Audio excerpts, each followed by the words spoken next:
नमस्कार। आपका अखबार के इस अंक में आपका स्वागत है। मैं हूं प्रदीप सिंह। एक बड़ी विस्फोटक खबर आप सुन चुके होंगे, कई दिन पुरानी हो गई खबर, कि देश में हाइड्रोजन बम बन रहा है और वो बहुत जल्दी उसका विस्फोट होने वाला है।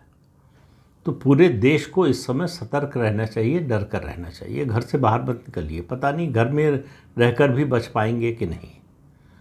पहले एक भूकंप की चेतावनी दी गई थी, फिर एटम बम की चेतावनी दी गई, अब हाइड्रोजन बम की चेतावनी दी गई।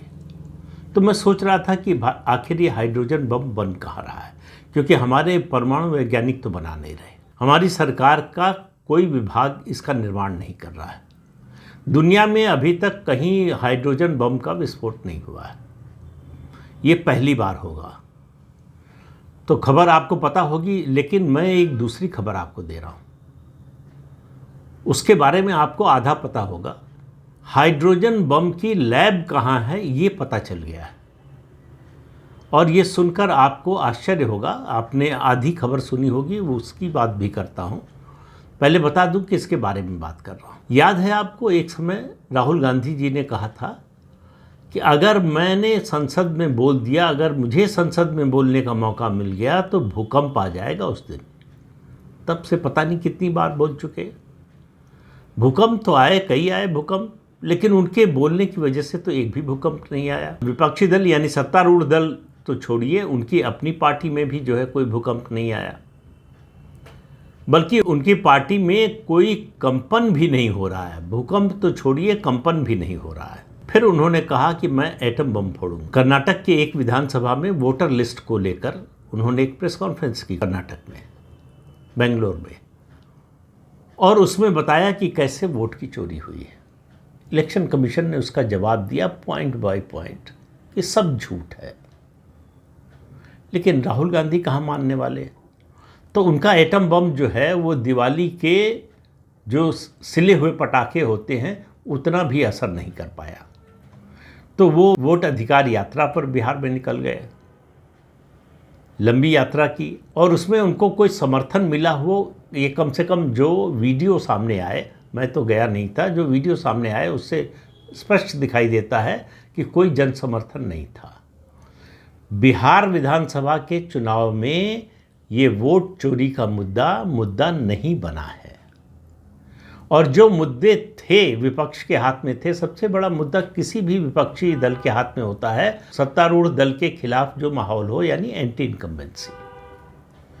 उस मुद्दे को किनारे कर दिया, और लंबी एंटी इनकम्बेंसी है। 2005 से लगातार मुख्यमंत्री हैं, बीच में 1-1.5 साल जीतन राम मांझी रहे, उसके अलावा नीतीश कुमार लगातार मुख्यमंत्री है, चाहे वो बीजेपी के सहयोग से रहे हों चाहे आरजेडी के सहयोग से रहे हों, लेकिन मुख्यमंत्री वही रहे। तो उनकी स्थिति में कोई अंतर आया नहीं। और जो बिहार के चुनाव का माहौल दिख रहा है उसमें ये वोट अधिकार यात्रा, ये वोट चोरी का जो अभियान है, उसका कोई असर हो अभी तक तो कम से कम दिखाई नहीं दे रहा है। तो वोट चोरी का उनका अभियान था, उनके पास अब कोई मुद्दा बचा नहीं है असल में। अब वो जाति गणना की बात नहीं करते, अब वो पिछड़ों और दलितों की बात नहीं करते, अब वो सिर्फ वोट चोरी की बात करते। उनको लगता है कि यही मुद्दा है जो मुझे सत्ता के करीब ला सकता है, या कम से कम मोदी को सत्ता से दूर ले जा सकता है। तो अब उन्होंने घोषणा की है बिहार में अपनी यात्रा के बाद कि मैं हाइड्रोजन बम फोड़ने वाला हूँ। तो भाई, अगर आप बम फोड़ेंगे तो कहीं बन भी रहा होगा, और सवाल ये है कि कौन लोग बना रहे हैं। वही लोग तो नहीं है जो एटम बम बना रहे थे कर्नाटक में जो फोड़ा था। अगर नतीजा वैसा ही रहना है तो आप समझ लीजिए कि राहुल गांधी की क्रेडिबिलिटी कहाँ जाएगी। नीचे तो जा रही है।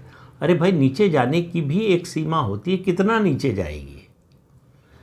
इसका एहसास राहुल गांधी और उनके साथियों को है नहीं, उनको कोई मतलब नहीं है। उनको कुछ दिन की हेडलाइन चाहिए जिसके लिए वो तरस रहे। उनको कोई ऐसा मुद्दा चाहिए जिस पर कुछ लोग तो चर्चा करने को तैयार हो जाएं। तो ये हाइड्रोजन बम की लैब जो है वो मलेशिया के लंकावी जो आइलैंड है वहाँ पर ऐसा लग रहा है, क्योंकि बिहार की वोट अधिकार यात्रा के बाद, वोट चोरी अभियान के बाद सीधे राहुल गांधी लैंड किए लंकावी में। वही हैं। जैसे होता है जासूसी जो अभियान होते हैं, एक्सपीडिशन होते हैं, उसमें प्रत्यक्ष कारण कुछ और बताया जाता है, वास्तविक कारण कुछ और होता है। और लंकावी मशहूर है दुनिया भर में। ऐसी गुप्त बैठकों के लिए दुनिया भर में षड्यंत्र करने वालों की बैठकें यहाँ पर होती हैं। तमाम देशों के लोग होते हैं। आसियान देशों का सम्मेलन होने वाला है मलेशिया में, और वो होगा कुआलालंपुर में। लेकिन उससे संबंधित जो अधिकारी हैं, जो गुप्तचर एजेंसियों के अधिकारी हैं, उन सब की मुलाकात लंकावी में हो रही है, और अपने राहुल गांधी भी वहीं हैं। तो इससे समझ में आया कि हाइड्रोजन बम की लैब यहीं पर है, वरना राहुल गांधी क्यों आते? उनको हाइड्रोजन बम फोड़ना है, जल्दी से जल्दी फोड़ना है।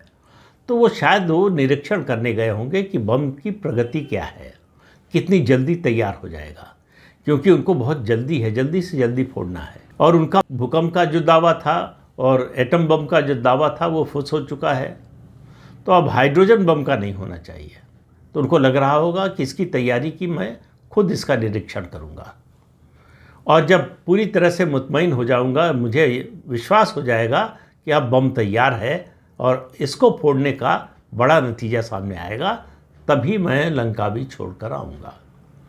तो लंकावी में लैब स्थापित की गई है। अब किसने की है, कौन लोग ये बनाने वाले हैं? कम से कम कोई न्यूक्लियर साइंटिस्ट तो दिख नहीं रहा जो गया हो लंकावी हाइड्रोजन बम बनाने के लिए। दुनिया में कितने देशों के पास ये टेक्निक है, राहुल गांधी को शायद ये भी पता नहीं होगा। लेकिन मैं मानता हूँ कि हाइड्रोजन बम का शब्द का इस्तेमाल उन्होंने एक मेटाफर के रूप में किया, एक मुहावरे के रूप में किया, यानी कोई बहुत बड़ी बात सामने लाने वाले। और इस समय उनके सामने बड़ी बात केवल वोटर लिस्ट है। वोटर लिस्ट में गड़बड़ी है, इससे कोई इनकार नहीं कर सकता। चुनाव आयोग ने जो ये SIR special intensive revision of electoral roll Bihar से शुरू किया है, और अब कहा है कि पूरे देश में इस अभियान को चलाएंगे। 10 सितंबर को चुनाव आयोग ने देश भर के CEOs यानी चीफ इलेक्टोरल ऑफिसर्स की बैठक बुलाई है। उसमें देश भर में SIR की रूपरेखा तय होगी। आने वाले समय में 4 राज्यों में चुनाव है, पश्चिम बंगाल, असम, तमिलनाडु और केरल। तो इसमें सबसे ज़्यादा SIR से जिस राज्य को परेशानी हो सकती है, वो पहला राज्य है पश्चिम बंगाल। इसलिए ममता बनर्जी और उनकी पार्टी का क्रंदन आपको बहुत तेज़ सुनाई दे रहा होगा। लेकिन कांग्रेस का वहाँ कुछ है नहीं, तो इसलिए राहुल गांधी वहाँ गए नहीं। इस समय देश बाढ़ की विभीषिका से जूझ रहा है। हिमाचल प्रदेश में बादल फट रहे हैं, जो हालत है आपको मालूम है। उत्तराखंड में जो हो रहा है आपको मालूम है। पंजाब में ऐसी बाढ़ इससे पहले कब आई थी, ये याद करना लोगों के लिए मुश्किल हो रहा है। लेकिन राहुल गांधी लंकावी में हैं, उनके पास बड़ी जिम्मेदारी है। छोटे मोटे कामों में वो नहीं शामिल होते हैं। बाढ़ तो आती जाती रहती है, आज बाढ़ है कल सूखा होगा, तो कहाँ कहाँ राहुल गांधी जाएंगे। राहुल गांधी बड़े प्रोजेक्ट्स पर काम करते हैं, छोटे ठेकेदार नहीं हैं। वो बड़े कॉरपोरेट हाउस की तरह से बड़े प्रोजेक्ट्स को हाथ में लेते हैं और उसको एग्जीक्यूट करते हैं। तो राहुल गांधी इस समय हाइड्रोजन बम के प्रोजेक्ट पर काम कर रहे हैं, और उनको अपने हर कदम से ऐसा लगता है कि बस मैंने ये किया और मोदी सत्ता से हटे। उनका जीवन का एकमात्र ध्येय बच गया है। विपक्षी दल अगर चाहे, अगर कोशिश करे, अगर वो उसकी इच्छा हो, उसकी रणनीति हो कि सत्तारूढ़ दल को सत्ता से हटा दे, तो ये जनतंत्र की स्वाभाविक बात है। पार्लियामेंट्री डेमोक्रेसी में इसको कोई गलत नहीं मानता, और ऐसा करने का संवैधानिक अधिकार विपक्ष के पास होता है, लेकिन संवैधानिक तरीकों से, झूठ बोलकर नहीं। हर बार उनका झूठ पकड़ा जाता है और वो एक नए झूठ पर चले आते हैं। तो अब सुन रहे हैं कि वो जो हाइड्रोजन बम फोड़ने वाले हैं, मालूम है उसका विषय क्या होने वाला है। मुझे पक्की जानकारी नहीं है, क्योंकि हाइड्रोजन बम जैसा प्रोजेक्ट तो बड़ा सीक्रेट होता है, उसके बारे में जानना बड़ा मुश्किल है। हम आप तो जो है छोटे मोटे जो देसी बम बनाते हैं उनके बारे में भी पहले से नहीं जान पाते हैं, तो हाइड्रोजन बम के बारे में कैसे जानेंगे। तैयारी हो रही है वाराणसी लोकसभा निर्वाचन क्षेत्र में जो मतदाता सूची है उसको लेकर। उनको लगता है कि बस ये मैंने बताया और प्रधानमंत्री नरेंद्र मोदी का इस्तीफा हुआ। पहले लोकसभा से होगा, फिर प्रधानमंत्री पद से होगा, और जो है रास्ता हमारे लिए खुल जाएगा। अब शेख चिल्ली का नाम आपने सुना होगा। शेख चिल्ली भी जहाँ कहीं भी इस समय ब्रह्मांड में होंगे, उनको शर्म आ रही होगी, या शर्म नहीं आ रही होगी तो कम से कम वो एहसास कमतरी यानी हीन भावना से ग्रस्त हो गए हो कि अरे हमको ये सब क्यों नहीं आया, ऐसी चीज़ें हमको क्यों नहीं सूझी हैं, ऐसी बातें हमको क्यों नहीं सूझी, हम तो बड़ी छोटी बातों में रह गए। तो राहुल गांधी लोकसभा में प्रतिपक्ष के नेता हैं, यानी सारे विपक्ष के नेता हैं।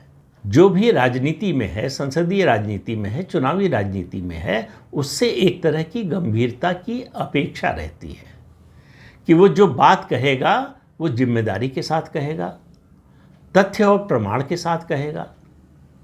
मैंने कहा था किसी भी बात को टेस्ट करने का या किसी बात को कहने से पहले उसको 4 कसौटियों पर कसना चाहिए: तर्क, तथ्य, युक्ति और प्रमाण।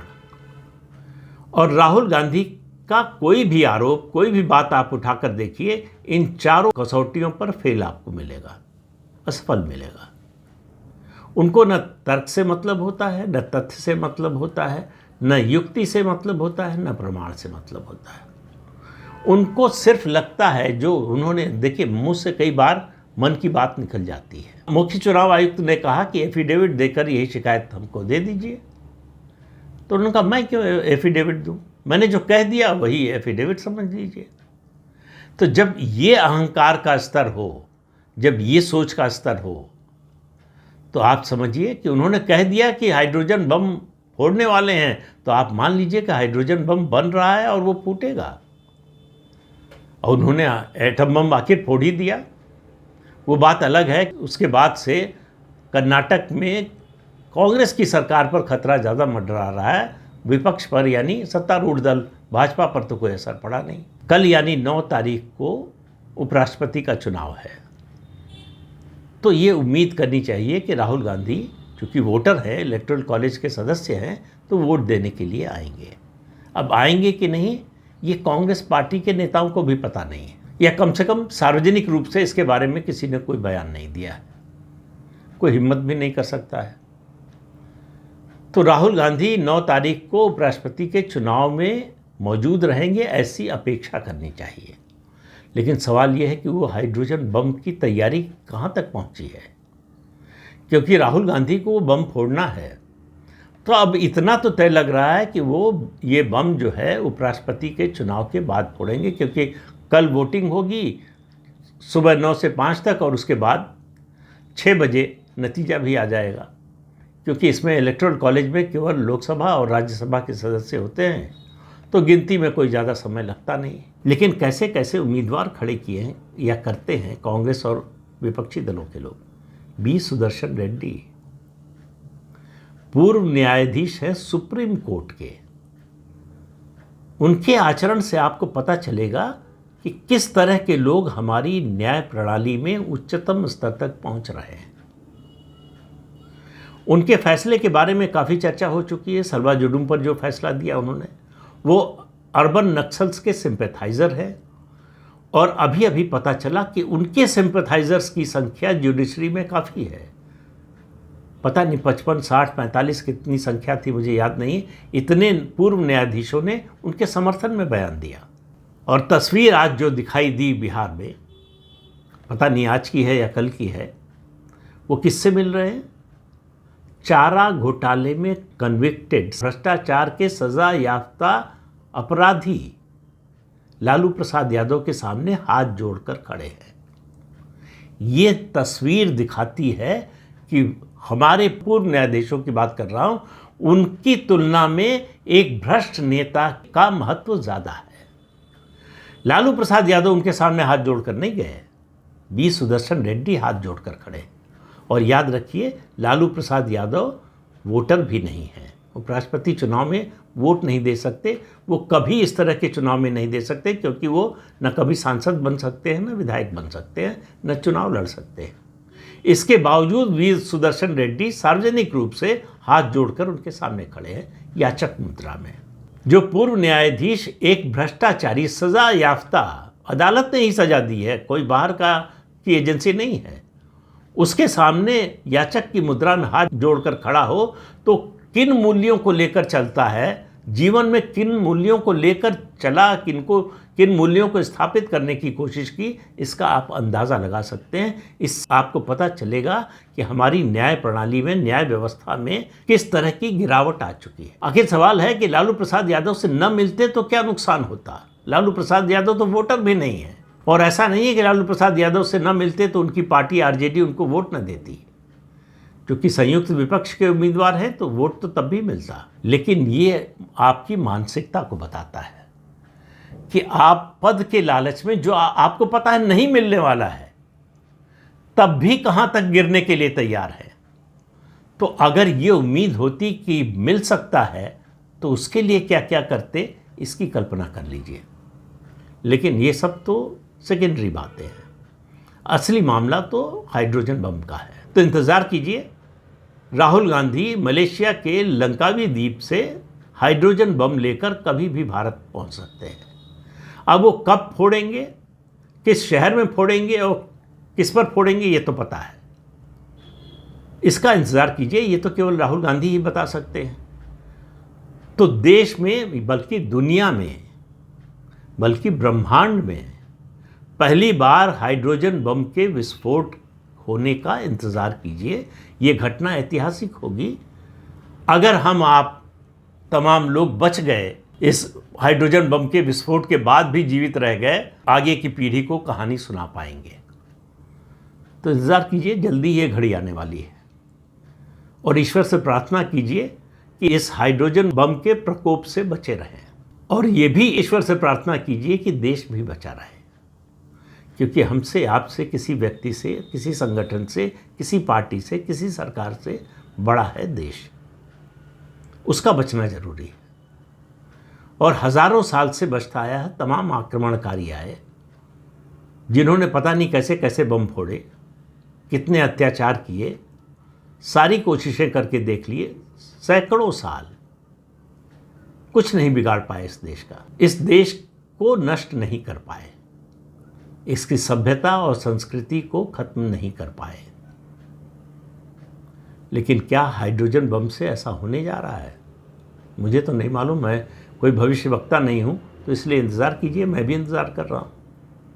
तो इस अंक में इतना ही। अगले अंक में फिर मिलेंगे किसी नए मुद्दे के साथ। तब तक के लिए अनुमति दीजिए।